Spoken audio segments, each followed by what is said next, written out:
Your camera sensor captures way more information than you would think. Unless you're shooting raw video, which most of you aren't, and you probably shouldn't be, some of that information needs to be binned off before your camera can store the footage in a codec like XAVCS. When you're shooting in a normal color space like Rec. 709, you're losing a lot of the information that made it to the sensor, and most of that information loss is in the highlights and the shadows.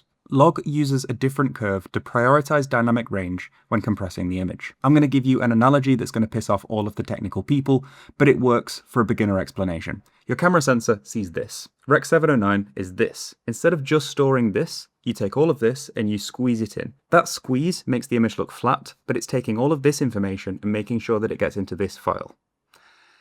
Don't hate me. The highlights get pulled down, the shadows get lifted, and overall the image looks extremely flat. But you are preserving more of the dynamic range that the sensor captured. In nightlife, you have an enormous range of colors and lights to deal with, and they're constantly changing. So that extra bit of dynamic range makes a huge difference, and it's essential. Don't get me wrong, it is a steep learning curve. You need to understand exposure differently, and you need to learn to grade properly in post. You need to understand color management, and that happens differently in different pieces of software. It does get harder before it gets easier, but most professional workflows use log when dynamic range matters.